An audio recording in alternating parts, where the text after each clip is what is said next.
What's up, everybody? Welcome to TYT Sports. Jason, Denise, Rick. I said he's not ready for it. On the spot right now. Oh, you did? I said he's not ready for it, which is fine. It's very raw here on TYT Come to my Sports. camera.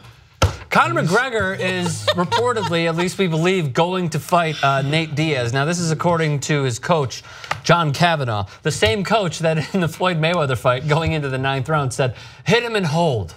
Great strategy. So here's his quote: "If it was my choice, and I'm what? Shade. There's a lot of shade there. A lot of shade. Yes. You don't like the word shade or something? No, I'm fine with it. I think you're being redundant for what I just stated for John Kavanagh. Go. All right, so here was his quote, and this is the great thing about, I'll get to it in a second. Here's his quote: "If it was my choice, and I must stress that this is only my choice, and that doesn't mean it's going to happen, thank you, it would be Nate Diaz in March.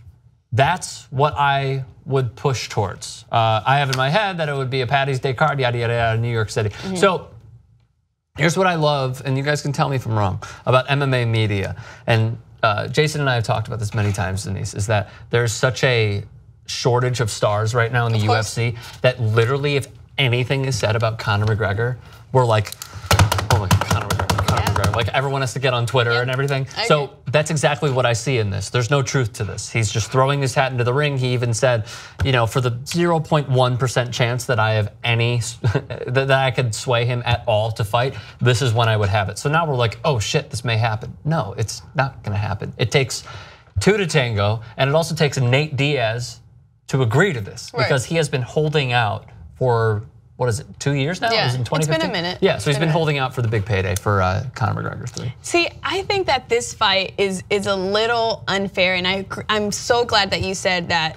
It's really, as soon as you hear Conor McGregor, everyone's like super excited, not even really paying attention as to like the order that it should go on. He's still a UFC fighter at the end of the day. So it's one of those where the interim lightweight title champion should fight him, as opposed to Nate Diaz. Nate Diaz has been away for a few, I think it has been 2 years. I thought it was 2015. The last fight The was last Diaz fight was McGregor too. It was in 2016? That was his last fight. It was, it was 2 years ago. 2016. Regardless, we've had this lull in the UFC schedule. You're right, though. No, you're right. Yeah. Aside from Bones and DC fighting for the second time, which I mean, I bought. I think a lot of people bought as well. There's just this lull right now within the MMA world, the UFC world, and it really is a shame because there are so many good fighters. They're just Tony not Ferguson, superstars. Yes, Tony Ferguson is a great fighter, and he has like 9 consecutive wins. So it makes more sense for. I would be more excited to see him fight Conor McGregor. You know, assuming that isn't he supposed to fight Kevin Lee? He's fighting Kevin Lee. Yes. So okay, assuming that he wins this fight with Kevin Lee, which I personally think he will, it makes more sense. Ferguson or Lee? Ferguson. Okay. It makes more sense for him to fight Conor McGregor, and he deserves it. Like he's been putting in the work, as opposed to Nate Diaz, who is gonna give you guys ratings, and it just goes to show how it's like money talks, but it's all like BS at the end of the day. It changes what MMA is really about. It's kind of slowly turning into boxing, and you know, if you which I'm fine with, by the way. I'm fine with it, but I would to be paid like boxing. They do absolutely, and they take in way more beatings. But don't you think that there should be a rank as to before you even get to fight a fighter like Conor McGregor? You can't just be out the loop for 2 years. Right, I agree with you, except that. Well, there's 2 parts to this, and Jason, whenever you want to jump in. Real quick, there's 2 parts to this. Firstly, it's that Dana White is the Roger Goodell of the UFC, where he's judge, jury, and executioner. So whatever he wants to happen, no matter what. For example, GSP is getting a title shot after being out for 2.5 years, 3 years, 5.5 years, 25, and he's getting the title shot against Michael fucking Bisping. It's ridiculous. So it falls on Dana, and then the second part is, as Jason and I established a few times, there's going to be less and less million-dollar pay-per-view buys. So if they need this badly for this year, he will make it happen because their revenue is down with pay-per-view buys. Okay. Look, while having Conor McGregor fight Tony Ferguson is what true UFC fans, MMA fans want to see, as we have a fly in the studio, it's what true fans want to see. The biggest problem with that is Tony Ferguson versus Conor McGregor, which with McGregor, it's like you versus the fly. Close. Don't hit it towards me. God damn it. Back to the point.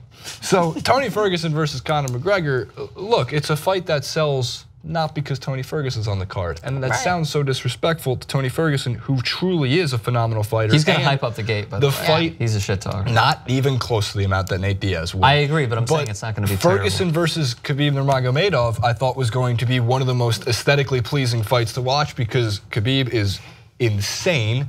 Watched him fight at Madison Square Garden where he was pummeling his opponent and he actually looked up at Dana White in the rafters and said, "Give me Conor." Right. What? Finish this one. But then Khabib screwed himself. Yes, well, because he missed the weight cutting, which is a drastic issue in all of the fight game. It needs to be explored way further. And I blame trainers, nutritionalists, I blame them, truthfully, because it's under their control. Diaz versus Conor 3 will obviously happen. This has been going to happen because of the money it will make. McGregor versus Mayweather did 4.4 million pay-per-view buys and was also watched by literally every fucking person on the planet. But you're also combining two You're combining two, together. of course, you're combining two sports. But now that McGregor has tasted that money, what is the incentive for Conor McGregor to ever fight a guy like Tony Ferguson? Why would he not? Why would McGregor not take the Floyd Mayweather route and duck every single fight? What does McGregor have to prove in the UFC at this point? He's the only guy who's been reliable in that lightweight or even featherweight division. Jose Aldo pulls out because of injuries in the past. Tony Ferguson, I'm not gonna blame Tony, but he's, his opponent Khabib misses weight, can't fight. Every time McGregor was in the UFC, and I feel like I'm playing the Francis role here of just pumping up Conor McGregor. But truthfully, at this point, he won the featherweight belt. He didn't have to defend it.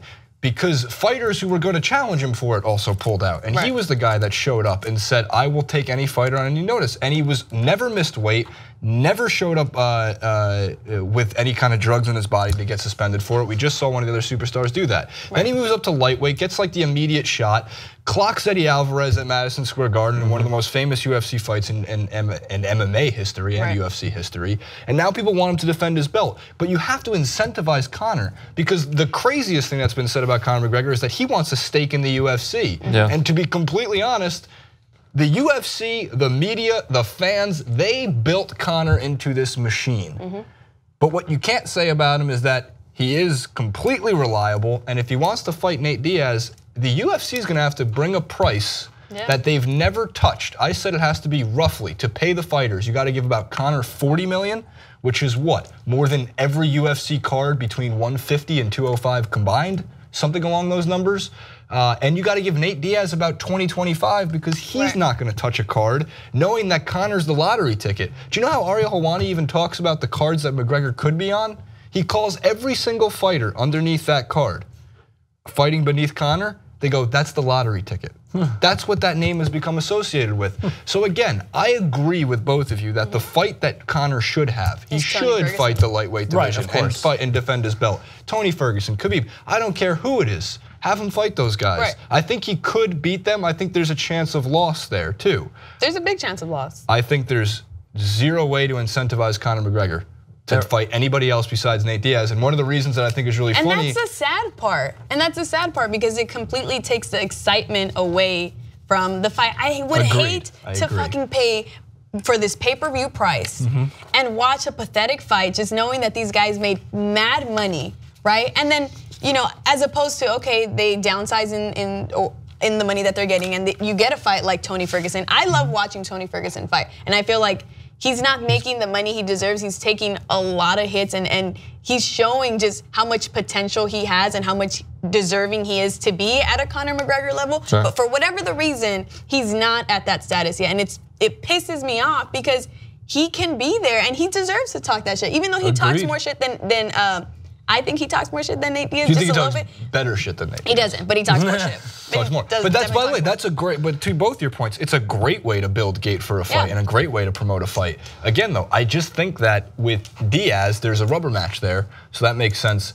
And the funny thing that I thought also, continuing with John Kavanagh's quotes to get back to those, like you wanna see how you can really, for example, throw like a fight out there that also is gonna be for whatever reason talked about. I believe he said if it's not Conor Diaz 3 in March, why don't we just go for Canelo in May? Which that's gonna happen though. The fuck? You don't think that's gonna happen? By the way, that's a suicide mission for Conor McGregor. It's an absolute suicide mission. But to the point that you brought up in the beginning, We in the Twitterverse go nuts because Kavanagh said, "What about the potential?" But you got to look at it from Kavanagh's perspective, where he's going. He's being a businessman. That's fine. Exactly. He's being a businessman as much as Conor was. It's all business. There's one more major logistical problem as to why there can't be a fight in New York City on St. Paddy's Day.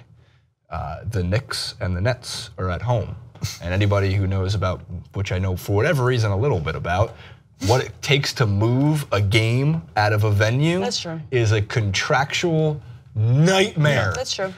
So they have to pay. The UFC would have to pay even more money to move the Knicks. They'd have to pay the Knicks to move out of their own building. They'd have to pay the Nets to move out of their own building. That doesn't mean they couldn't have it in Vegas or LA or, fuck it, Ireland.